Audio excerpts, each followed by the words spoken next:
Good evening, ladies and gentlemen. My name is Roop Rai, and you're watching Mull over Mondays, which is brought to you by TCCN. We're live Monday to Thursday at 6 p.m. Mountain Time on Facebook and on YouTube as well at TCCN2. And you can also follow us on Instagram for behind-the-scenes updates at TCCN2 as well.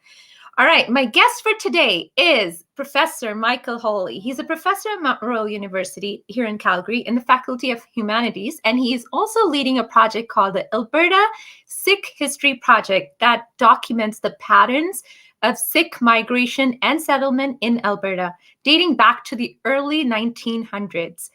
Even when Alberta did not exist. You can find Alberta Sikh History on Facebook as well. It is a public group, so you can join if you're interested in the Sikh history in Alberta. And according to Professor Hawley's research, Sikhs have been a part of Alberta since 1903, and Alberta was founded in 1905. Intriguing. Let's talk to him. I'm going to bring him onto the screen now.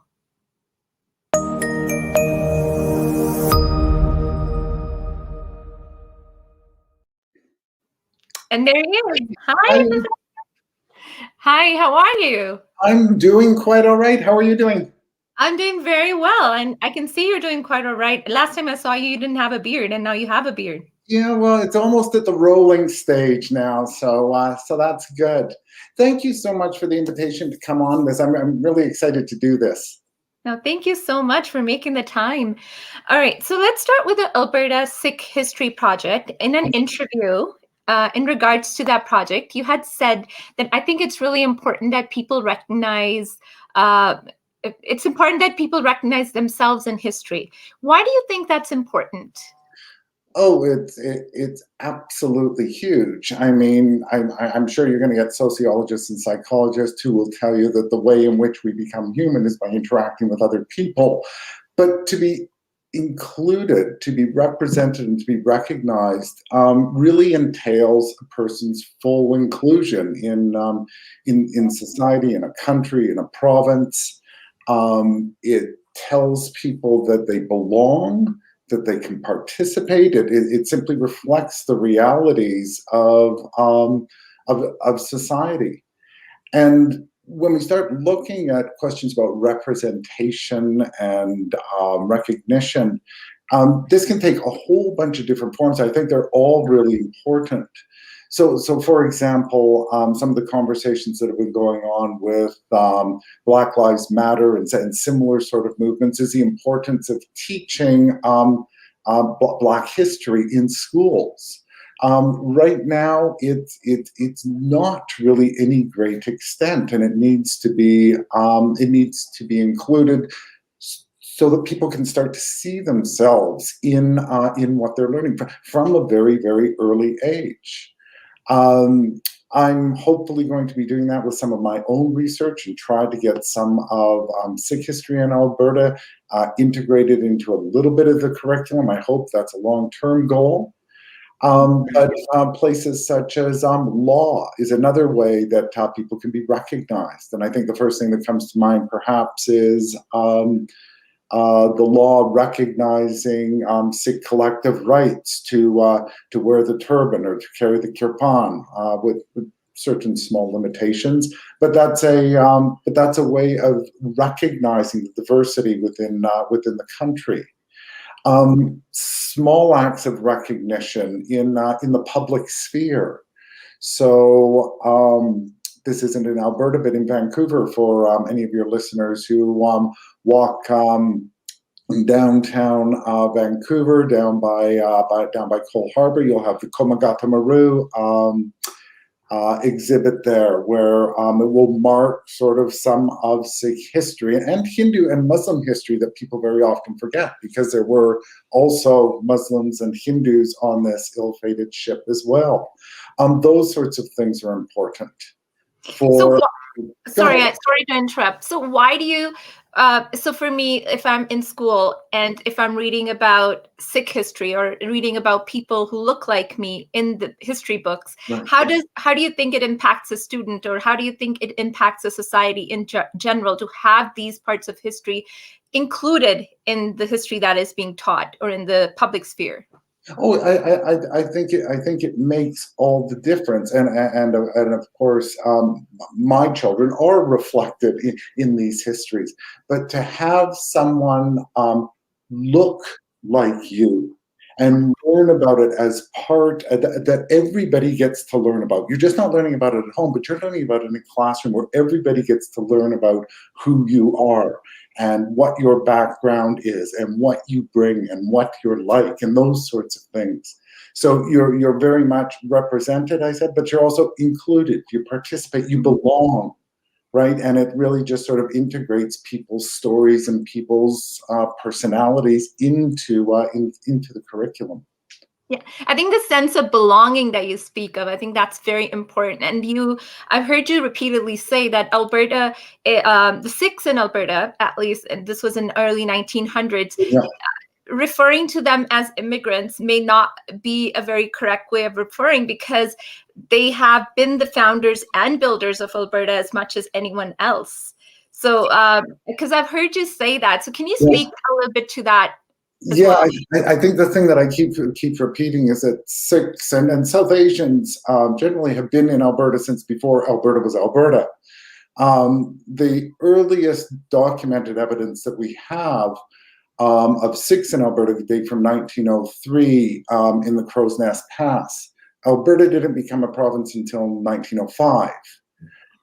So it's not as if sort of Alberta was here and then Sikhs immigrated and then they tried to, I don't know, assimilate or integrate or be included or feel like they belong in the province. No, they were here and they were building the province before the province became a province.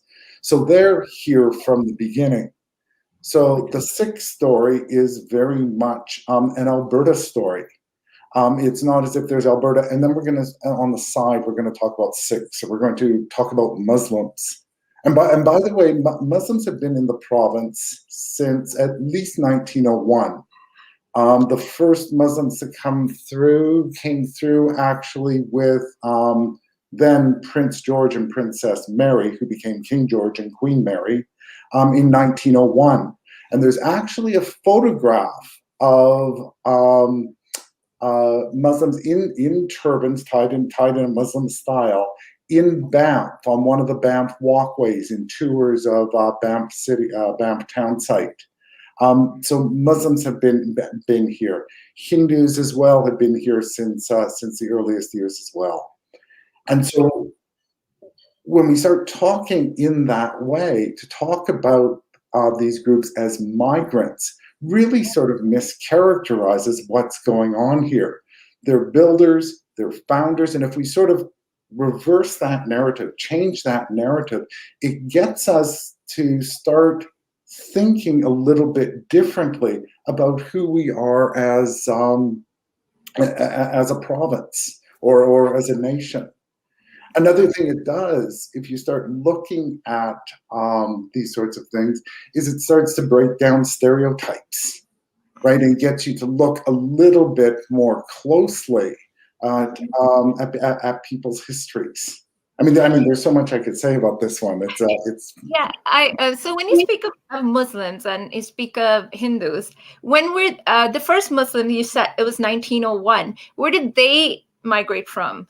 Was it South Asian Muslims or is it from elsewhere? The Muslim history in Canada is actually a little bit interesting.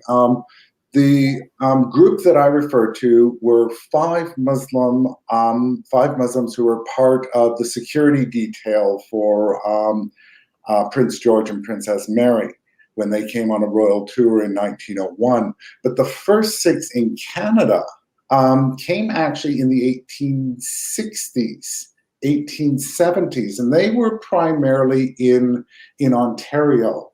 They weren't coming, though, from South Asia. They were coming from what is now sort of present-day Syria, Jordan, Lebanon, because at that point in time, that was part of the Ottoman Empire, ruled by the Turks, and they were, there's a number of reasons why they came, but one of the big reasons is to sort of escape mandatory military service under the Ottomans.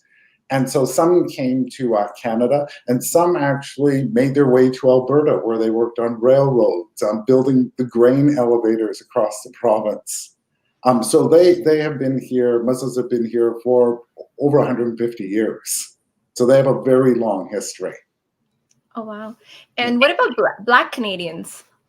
Black Canadians, now I'm going to confess that my knowledge of Black Canadians on a national level isn't what it should be.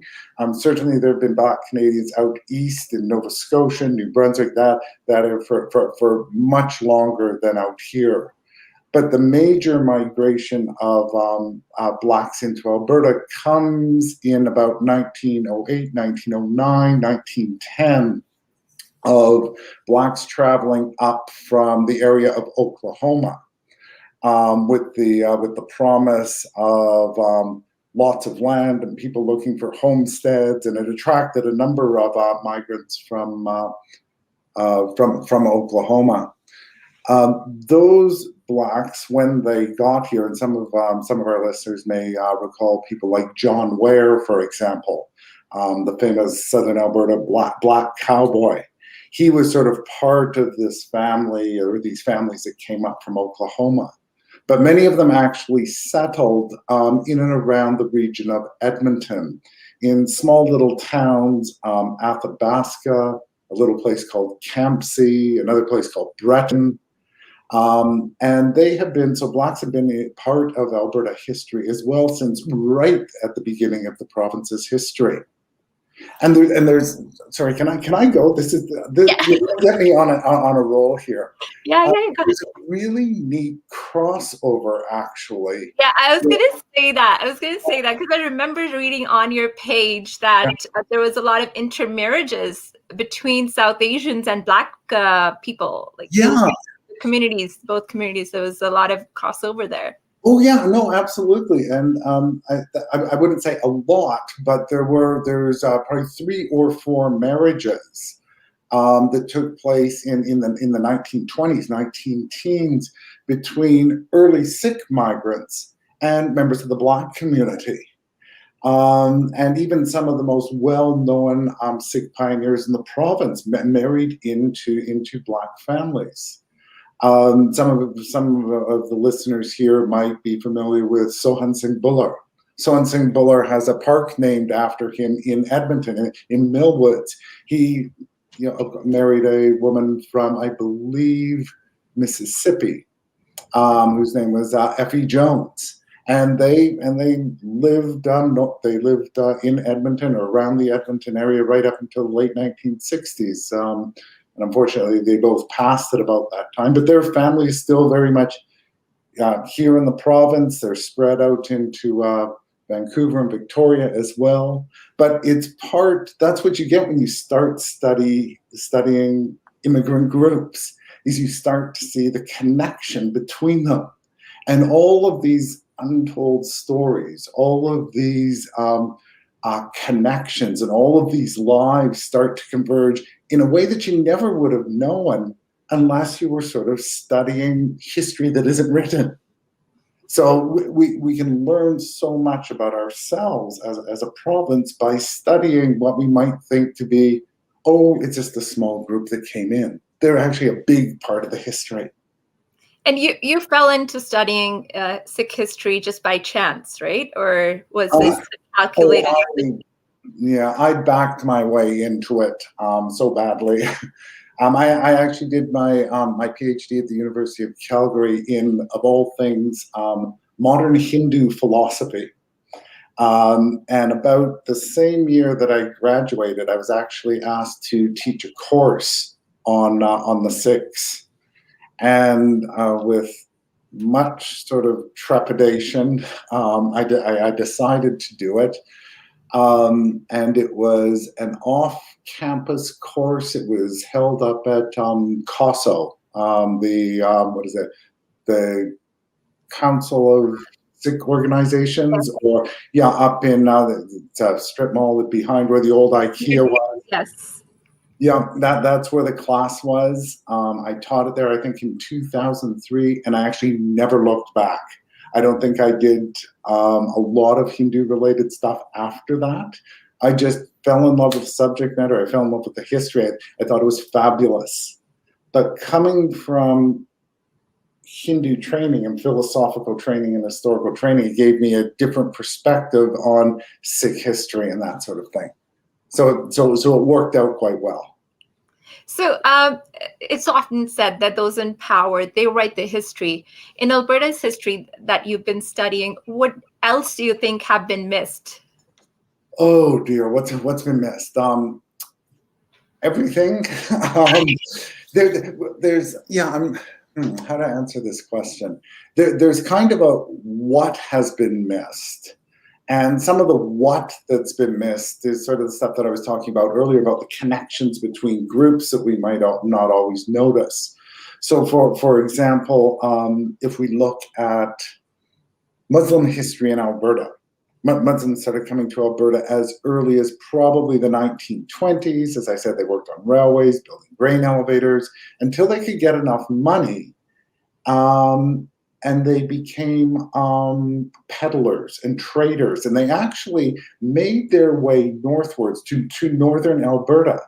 And they actually had really good relationships with many of the Cree nations in northern Alberta. And there's records of Jordanian and Lebanese and Syrian Muslims in northern Alberta being fluent in Cree and trading with the Cree and having very good relationships with them. And those sorts of stories don't get told, right? Certainly that's not in any of the textbooks, at least when I went to school. So you get to highlight all the sort of intersection with other minority groups and immigrant groups and smaller groups that very often sort of get pushed to the margins of mainstream history. But the big thing that I think gets missed in some of these mainstream histories is really just a voice, a migrant voice that just simply is absent. What's missing in what we might want to call colonial spaces is the space what centers Hindu voices or Muslim voices or Sikh voices, where Muslims, Hindus, Sikhs, or anyone for that matter can sort of speak for themselves and tell their own history rather than getting it filtered through sort of some master narrative. And you can see this happening with all due respect to our very otherwise very good museums in the province. Occasionally there will be a little display or a little exhibit.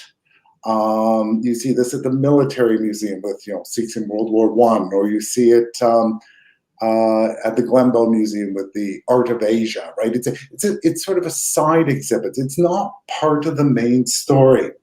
Right, it's a type. It's a special event. It's kind of at the margins, and I think that's what gets kind of erased and pushed away when minority voices don't get centered. Yeah, I think that's a very important point because we're acknowledging February currently as the Black History Month, and I have often heard of criticism. I think it was Morgan Freeman, and there was a few other people who have been saying that it should the Black History Month as a concept, it should not be, just 1 month should not be declared as a Black History Month. So they've been critical of that concept. Right. And the reason for that is because Black history is the American history, or it is the Canadian history, or the Sikh history, or the Hindu history, or the Muslim history. It is as Canadian as the history that we're seeing in the museums or we're reading about. Absolutely, and to label it, and I see exactly sort of where that type of criticism comes from, and I'm actually quite empathetic with it because it, in a sense, says there's real Alberta history or real Canadian history, and then there's this other kind. So it's almost like Blacks or South Asians or whatever the group happens to be are not quite fully Albertan or not quite fully Canadian, right? Yeah. They've almost got these kind of hyphenated identities where many of us have the privilege to say, I'm Albertan. Others say, well, I'm, Indo-Canadian. There's some sort of hyphenation going on there. And that really sort of implies some sort of exclusion or pushing to the margins. I think that gets missed in colonial histories, and that's a perfect example of it with Black History Month. Why only February? Why aren't we talking about this stuff in August? Yeah. Right? Yeah. Because August is Hindu Heritage Month in Alberta now. Right, right. And then we have the Sikh Heritage Month. Actually, I would like to have a conversation about that one day as well. Just these heritage months. What is the significance? Should they be celebrated as right,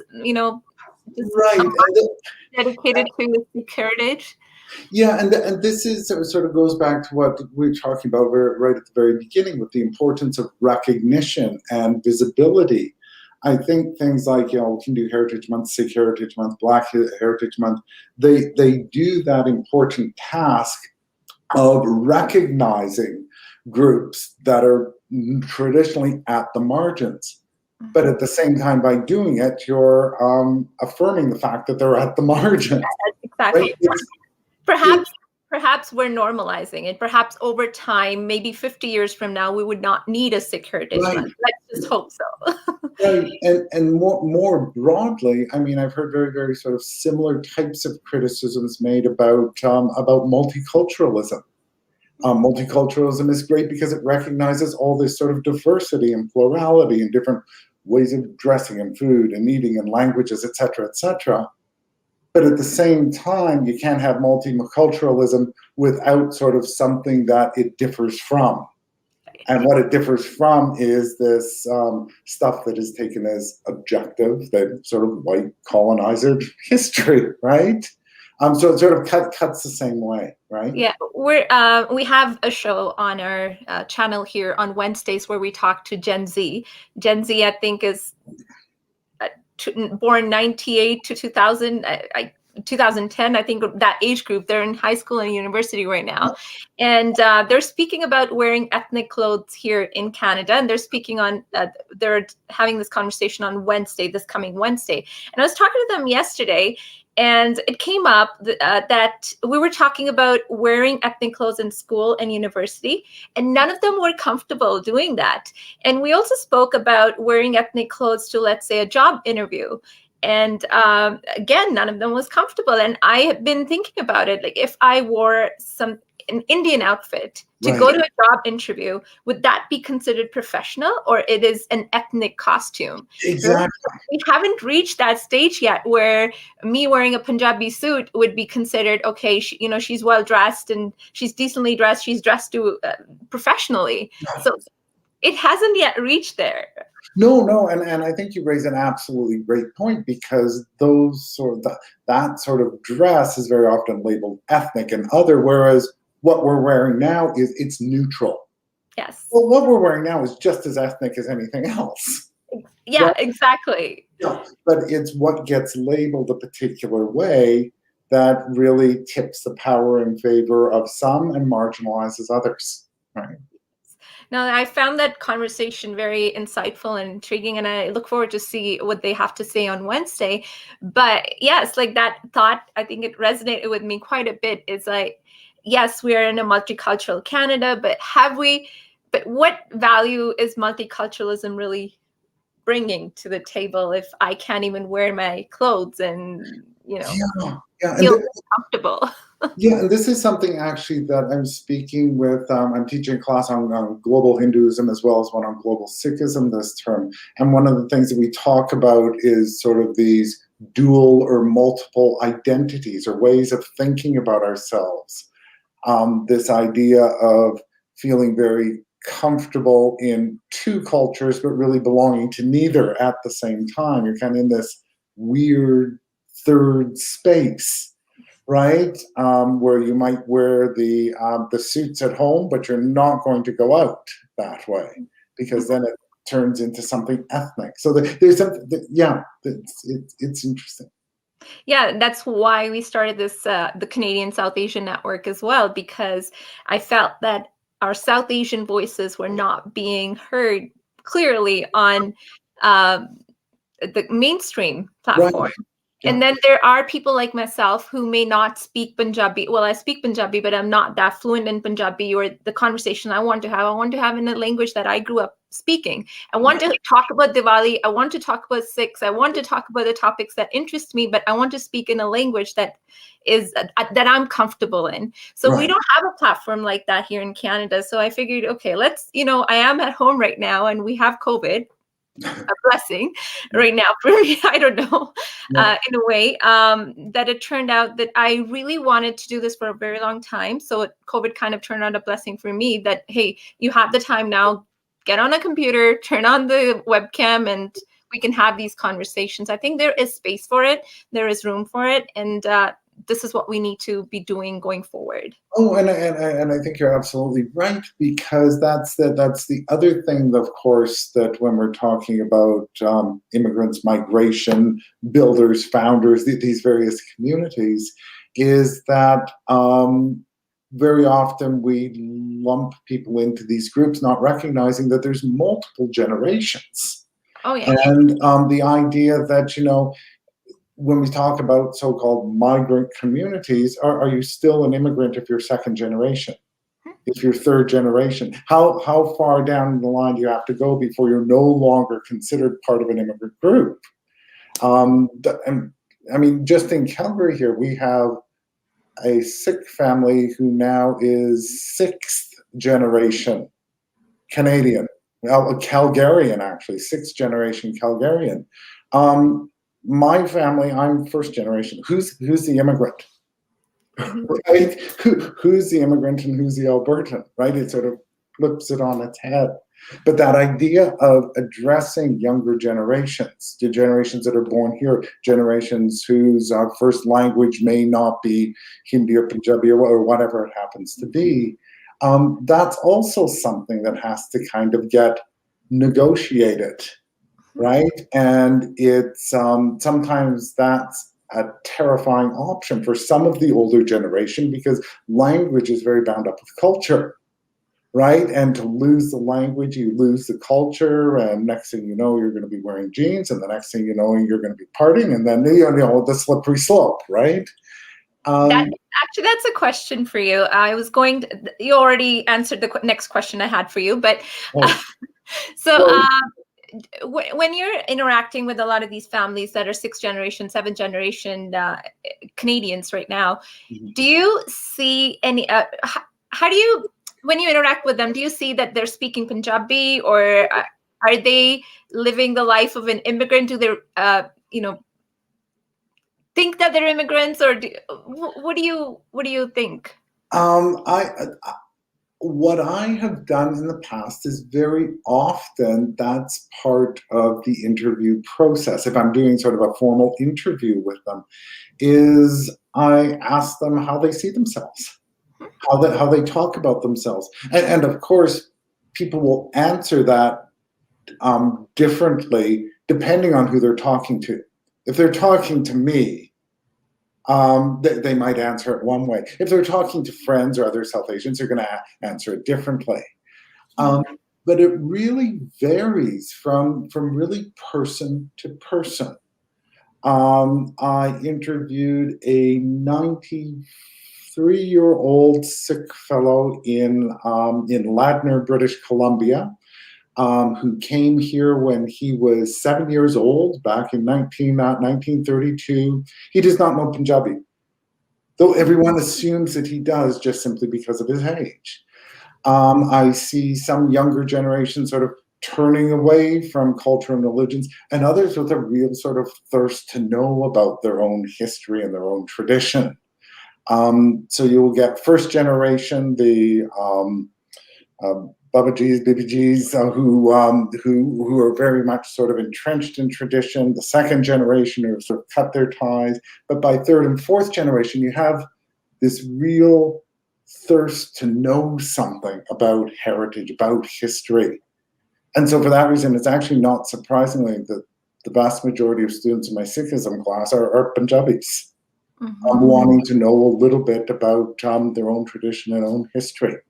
And by the way, I learned just as much from them as they do from me. So That's lovely. So, do you see any similarities in the immigrant life or way of life from back in the day or immigrants now?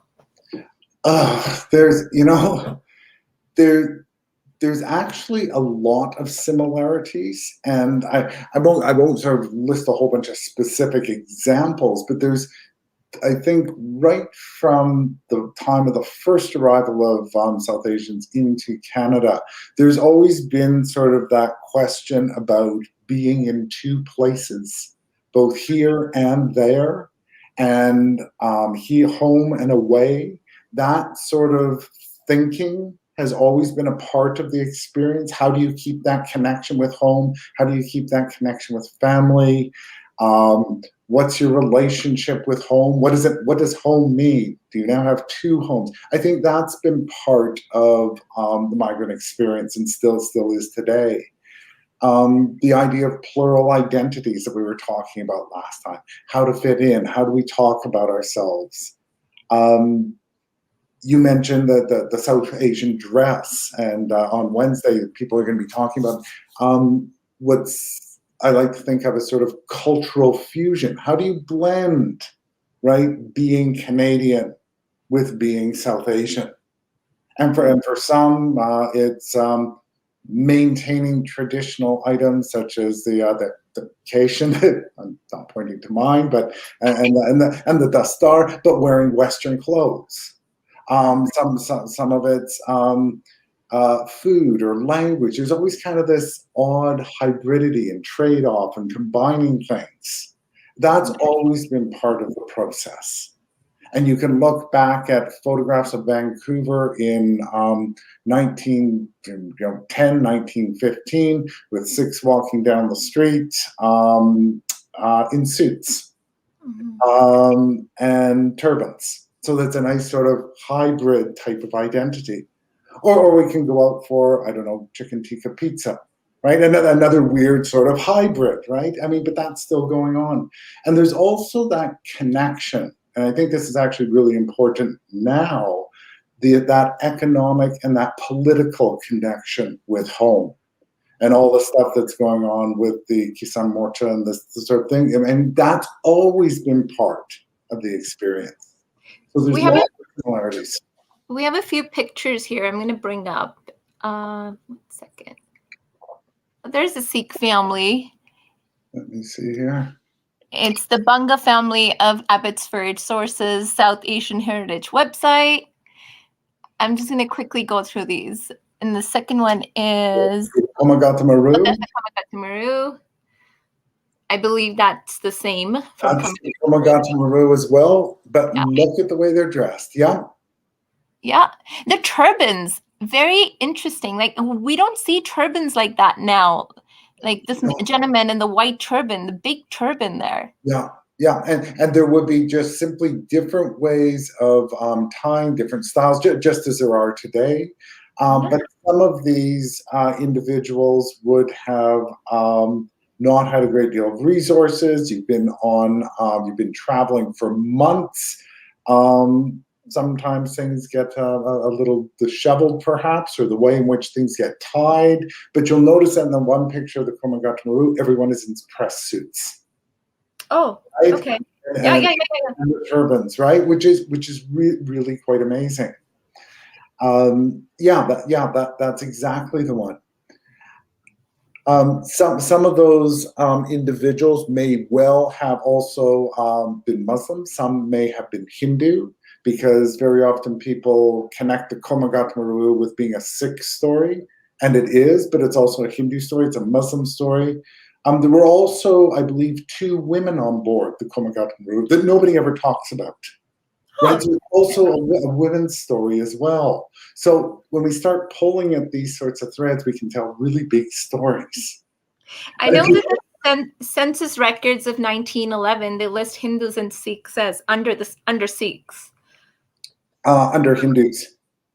I thought it was under Sikhs. Was it under Hindus? It will be under Hindus because that was very often just a blanket declaration Oh, that's right. That's that, right. That's yeah, right. You're right. Yeah. that anyone who came from India, which is also, of course, known as Hindustan, right, would be labeled Hindu. So that also makes it tough for the work I do, because many Sikhs are actually just simply called Hindu. Hindu was actually a nationality designation, not a religious designation. So we have to kind of remember that. Yeah, no, I remember now. I see on your page you put some news clippings from I think it was south of Alberta somewhere, and they were referring to one of the Sikh gentlemen as Hindu. Oh yeah, and it happened all the time. Happened all the time. Yeah. Oh, interesting. And if you're interested, and I'll just throw this in on a bit of a footnote, the first person of Sikh heritage to actually come to Calgary came in 1888. So long before any other Sikh migrants came. And his name was Victor J. Dulip Singh, who was the grandson of Maharaja Ranjit Singh. So Calgary has certainly a royal presence there. The Hurry family has married into the royal family of Patiala. There have been other Punjabi royals who have come to Calgary. So we're well positioned. We're well positioned as far as the Sikh community is concerned. And you're speaking to royalty as well. There you we know that you are the queen of the program. Exactly. All right, we'll wrap it up. One last question. So in current times, we're facing foundational challenges in our society and culture. So as a historian, what would you recommend to change to build a stronger, more vibrant society? Did you just ask me to solve the world's problems? Other than growing a beard like Prime Minister Modi. Oh, no. Okay. As an historian, how do we do? Interestingly, as an historian, I don't think it's through education, and I don't think it's through moral suasion to be nice to one another. I don't think those things alone will do it. I think a little more pressure can help. I think a little bit of education help. But I think really what changes people's behavior and what changes people's minds is actual connections with other people. And one of the things that my students will tell you, not this year, but all my other students, is that I make them go out to Hindu temples. I make them go out to the gurdwaras, because sitting at a temple, listening to kirtan, partaking in langar, I can't give them that experience in the four walls of the classroom, right? That's just good old book learning. Where you really get that face-to-face engagement is sitting face-to-face with somebody, right? And it becomes all of a sudden, it's terrifying for so many of my students to do this. But once you're there, what was initially really, really strange and really, really foreign, you start feeling comfortable with. So I think if people would just learn to reach out to other people in their own neighborhoods, in their own communities, in their own cities, in their own countries. I mean, there are, think to yourself, how many times have you driven past a place of a cultural center, a religious place of worship, and just driven by and not taken note of who goes there and what they do?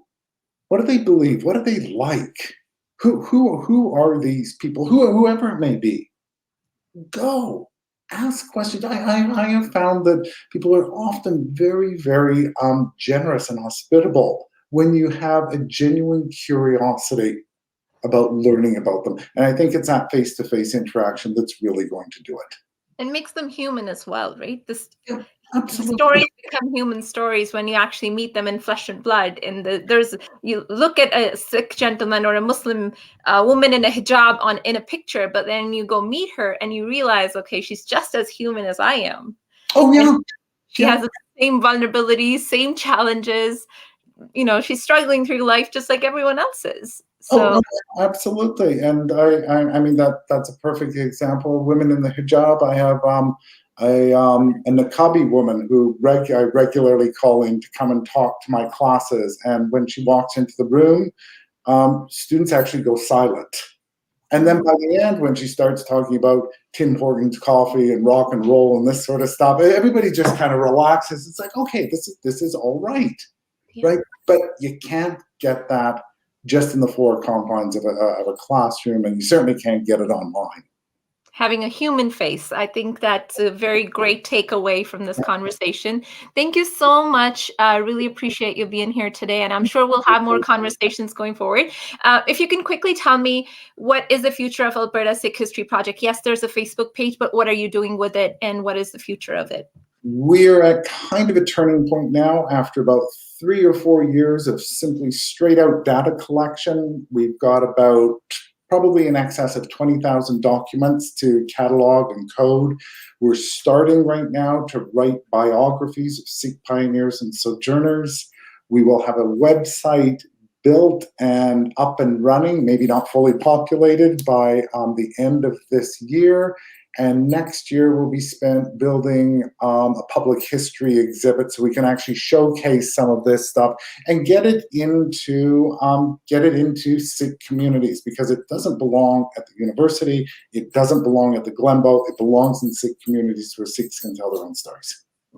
Belongs to the public domain. And thank you for doing all the great work that you do. I follow your page, of course, and I'm always looking forward to reading your stories. And I'm sure you have so much more to talk about, but we will bring you back again, because we were supposed to talk only for half hour, but we went beyond that already. 45 minutes. It was lovely seeing you, and I'm sure we'll chat again soon. Thank you so much, Dr. Hawley. Thank you very much, Roop. Take care. Thanks. Bye-bye. Bye. All right. Well, thank you so much for watching, and I will let you know. We've been posting this banner underneath here that you can win a really gorgeous pair of earrings, which is sponsored by Saj by G. If you like this video, follow our page. Please do that. So I'm going to play you a little clip here.